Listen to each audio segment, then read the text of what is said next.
guys, mande mukadzi mabatanirana akaita varume andakaona vachibatana so varume soka kuita come together to stand with a boy child.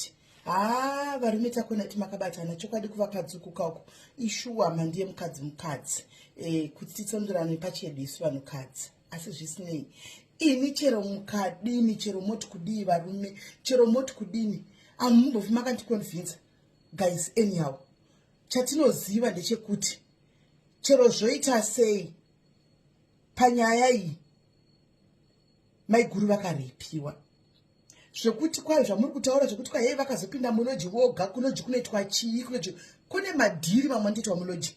Tinoshamisa kuti muloji kune vamwe vanenge vachigara muloji, kune vamwe vanhu muloji eko pachitobhadharwa kana muchiitwa muloji madhiri anogona kuitwa muloji. Ungaziva here rizene kuti ndiri kunzi ande muloji ndei kana usina kuirana nazvo. Handimona mamwe madhiri anorohwa maloji guys, mamwe madhiri anorohwa mubhawa, mamwe madhiri anotorohwa mubhawa emari dzakareba, mamwe madhiri anorohwa kumahotels ndikudze emari dzakareba. Imajera madhiri amunenge muchipeta pamafoni, madhiri amunenge tapa no dhiri rinorohwa kwese kwese. Kana vanga vakanzi tiri kunokupai mari muhotel, what was wrong with that kuti vaende kunopiwa mari yavo? Chakachakanisa chi? Alright, regai timhanye netheory yenyu yamuri kutaura iyoyo handichika yekuti hanzi vakanga vainda vakaupiwa mari yakasvita vanga vachidya 500 kuti vanorohwa ndikiripoto vanga vachidya 500 handiti vakazopiwa 20 saka vakatsamura izvozvo. Right, hapana repo.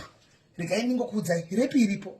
Kana inini ndikapinda nemunhu muloji takawirirana kuti unonipa 500 handiti tosvika muloji muyamwiri handiti wondoga kunipa 500 yangu ndokudza kuti inangu handichadi because mari yatataura haisiriyo.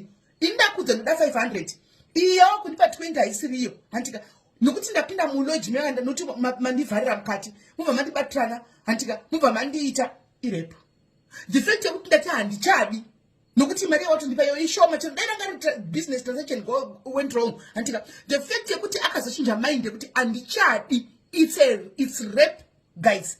Musasika problem vanhu vazhinji ndikuona chinonzi rape avazi kuti chi chinonzi rape ndofunga vari vakaona rofunga kuti chinonzi rape ndechekuti munhu anobatwa kudai abatwa obva indo nemuchisango obva arepiwa ndo zvikufunga vazhinji guys. Rape iri pakasiyana siyana. Do you know kuti mukadzi wemumba ane murume akamubvisira mari waane vana naye danga revana mumba munoziva here kuti musi uyu nhasi ndikati ini handisi kuda baba vemwana handika chero vakabvisa mari yavo ndikati handisi kuda vakandimanikidza vakandibata vakandita zvefosi irepu. Imimi mtemo kuZimbabwe budirai pa udzidzisai vana zverepu. Budai mutaure nyaya dzerepu kwa vanhu vanzwisise. Kumanikidzwa nemurume wako chaiye kukubata kumbunyikidza muswane chiti nhasi handisi kuda irepu. Handi muri kudzwa hure remustreet rinozikamwa kuti rinotengesa $5 every day, 50 rand every day rikabatwa handika mukati noti hure harirepiwi mukavata naye even achitengesa irepu. Even akati ndipei 100 rand mukainda kana svichinja mind yake kuti handichadi ndakuda kudzokera please handichadi ndafunga zvakanaka mukamubata nditi nokuti ihure irep. Handi muri kudzidzisa ndo panenge pari kuita problem apa kakuti vanhu vasikadatsina chinonzi rep chi just because vakafamba nevanhu ava vakaenda navo muhotel muloji handika hazvireva kuti vakanokonsenta to whatever was happening muloji imomo.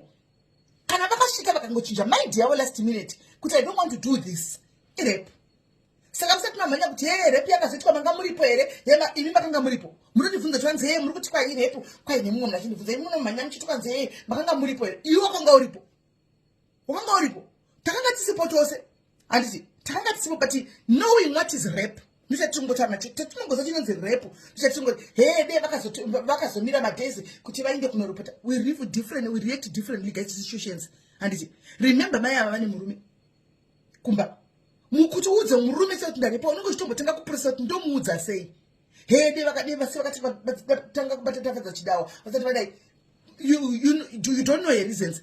Probably vaida kuti vasati vaudza murume vanhu vatange vabatwa pamukanga achiprotectawo marriage yavo handiti. There are so many reasons musati matanga kurizina zvisina nebasa rese. There are so many reasons dziripowo dzekuti sei vata kuenda kwachidawa before police akawanda mareasons handiti iproblem kufunga kwenyu mimi kwamoda kuita reaction yamunoita imimi. You want every person to react the same way that you would react on a situation, of which in life it doesn't work like that. I've got the own way that I react. You have the own way that you react when it comes to situations. Handiti saka she reacted ipapo zvavakaona kuti zviri kuitika panguva iyoyo. She reacted zvavakaita ipa panguva iyoyo. Kwavari that was the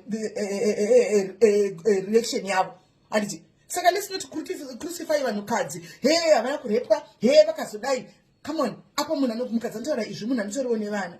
Munhukadzi achiri kurarama panyika anofamba kuti mangwana unogona kubatwa. Unozozvitaura sei? Unozozvitaura sei kuti ndazorepiwa? Unozozvitaura sei? Because rape inongoitika chero kuanyone. Ungati vanhu vanorepa mbudzi, vanhurume vanorepa mombe, kurepa donki, kuvata nedonki, kurepa mbwa, kuvata nembwa, vanhurume chaivo. Muzoti kuzoti munhu. Hey, kose yakaenda kuna mai afa. Sei asina kana kutenga mustreet. Why don't you ask them? Why don't you ask them? So they vakapiwa bail nokuti paoneka kuti hapana nyaya, ndoponyesona tikudhila nemadhanda edi. Mareasons ekupiwa bail akanyasotaura kuti they are not a flight risk. And it havasi flight risk. 2, vakaonekwa kuti vanogona kusana interfere nema complainants. Ndio mareasons vakapiwa bail, ndio mareasons antozwa mukoti. Zvokuti kwanzi vakaonekwa kuti panga pasina nyaya, matoro emergency matokongule nyaya yatopera. Imi madzimaika zvimwe zvinhu zvinotaura muzichenjera kuunza zvimwe zvinhu pamusoro peupenyu hwenyu nevana venyu. Munomhanya kuconclude musati maunzwa nyaya yacho that right now she's claiming that she was raped. Isusu sevanhukadzi we're standing behind you. Handika totozviexpecta kuvarume vachimirawo nemurume wavabiya. Handika abiya wavo murume. But kuvakadzi, inini I'm standing behind you. We are standing behind my Jeremiah.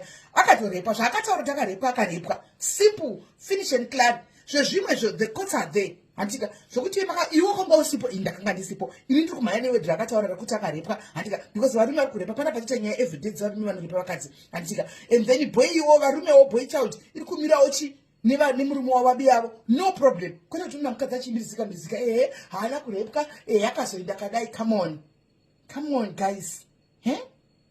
Aiwa zvangu regai ndida kubasa muve nezva rakanaka guys.